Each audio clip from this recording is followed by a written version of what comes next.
Now in this bag, I'll just show you. Hello again. Now today I'm just going to go through a few records that I acquired at local car boot sales. The first one here is an Edison Bell. It's the Laughing Jazz Drummer 3717. The other side is Laughing PC Brown. The next one is another Edison Bell winner 4549. That's Certain Party. And the other side is Hi Diddle Diddle. They did come in this sleeve, but it doesn't fit very well.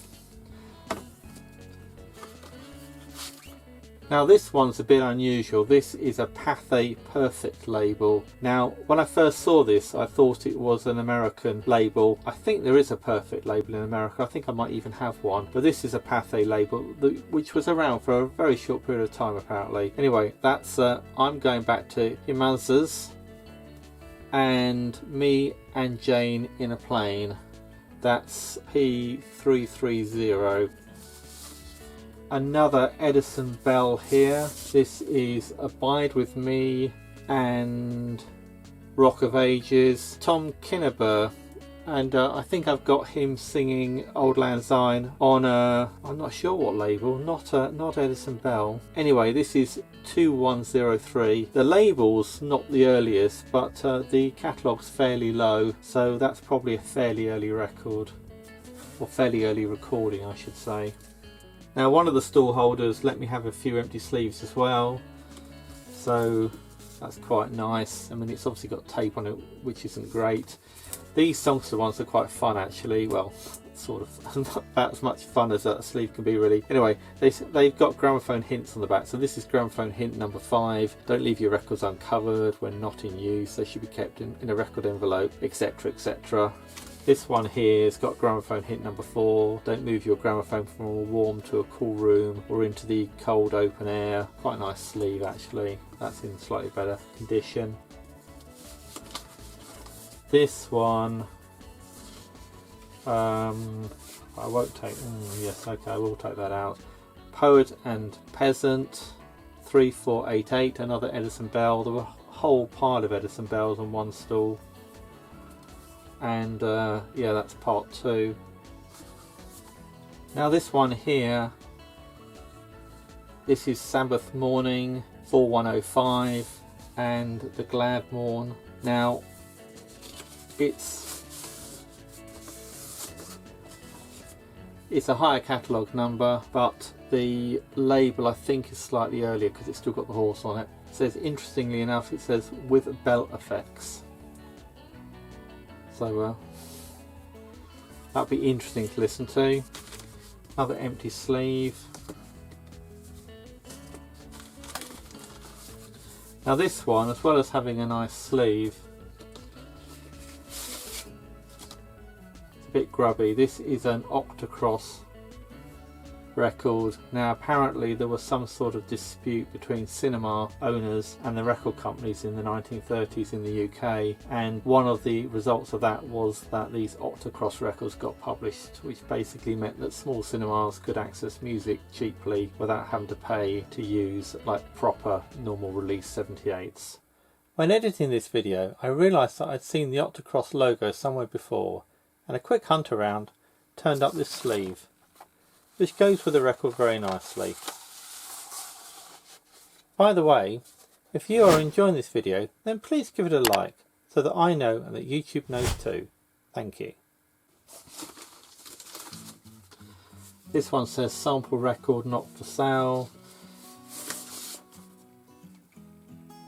I think it's actually vinyl. I'm pretty sure it is a 78. It's Philips PB597, which sounds just like a normal Philips catalogue number. On this side it is Ken Griffin Wunderbar, on the other side Ken Griffin Over the Waves. So yeah, I think that is a sample pressing of a vinyl 78. Now this one's a bit of fun, certainly if you live in the UK. Butlins Holiday Camps, still in business. This is songs from the Butlin Holiday Camps. Dick Denny and his Butlin Boys. Doesn't seem to have an index or a catalogue. Now it says made by Tannoy.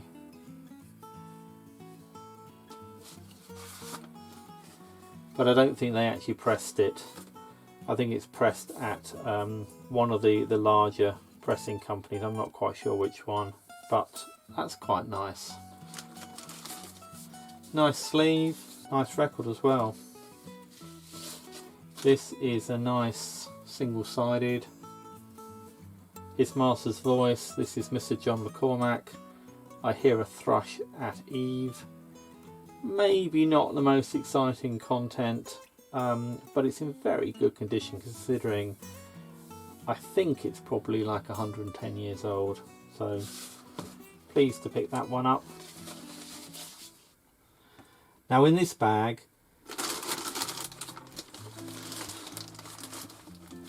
I'll just show you.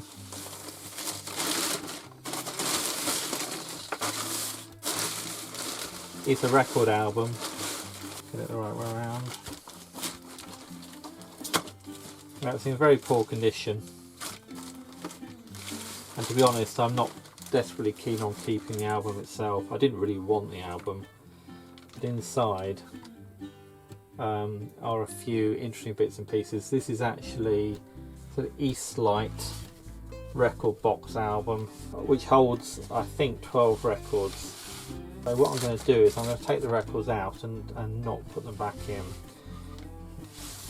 I think it is worth saying that this album is designed, and in fact it says that it is guaranteed not to damage the edges of records. So nowadays I think it's well understood that record albums are very bad for 78s and you shouldn't use them. I think even at the time, even back presumably in the 30s and 40s, it was understood that they weren't great either. Anyway, I had to buy the whole lot. I didn't really get any choice. This is a Capitol Cigarettes, Whiskey and Wild Wild Women CL 13015.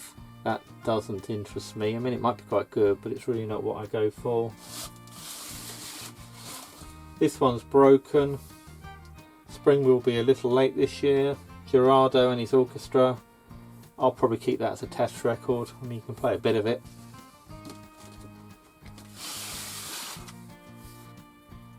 Another Edison Bell winner record, El Capitan 4636.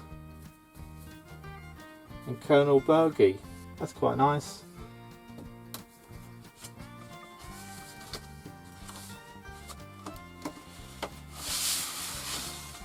This is Nowhere, Red Ingle and the Natural 7, CL 13054.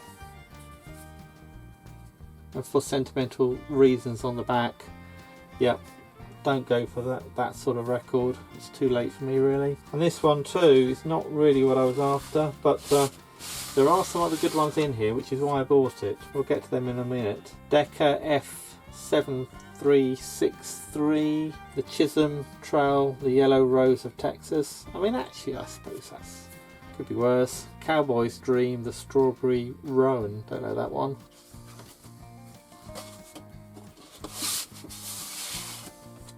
Bury Me Out on the Lone Prairie, Cowboy's Lament. Decca F7366, Cowboy Jack, Red River Valley on the other side. This is HMV B9218, Don't You Leave Me Here. And this is Jelly Roll Morton's New Orleans Jazzmen. Now that's much more interesting. Balling the Jack is on the reverse. And this is B9217, Oh Didn't He Ramble, Jelly Roll Morton's New Orleans Jazzmen again. These are in pretty good condition actually. There's a tiny amount of mould there, but they're in very good condition otherwise. And Winning Boy Blues on the reverse. And this is High Society, Jelly Roll Morton's New Orleans Jazzmen again. And I Thought I Heard Buddy Bolden Say on the other side. So there's several decent Jelly Roll Mortons. This next one is a nice old Phoenix, When the Midnight Choo Choo Leaves for Alabama, or for Alabama. 0141, I think that is. So I think it's O as opposed to 0, but I'm not 100% sure. And You Made Me Love You on the other side. That's much more my sort of record. There's a little bit of damage to the label, but I think that might have been done a very long time ago. And this is Swing Music 1949 series, Jelly Roll Blues, Jelly Roll Morton's Red Hot Peppers, and Dr. Jazz Stomp. And the last one in the box is Red Roses for a Blue Lady, Vaughan Monroe. And actually, I didn't think I knew this one, but I think I do. Might even have a copy of this one. And Riders in the Sky, BD 1247. There you go, just to show that you can still find interesting records in the wild. They haven't all been destroyed or mopped up by dealers. Anyway, that's it for now. Hope you enjoyed it. Thanks for watching, and I'll see you in the next one.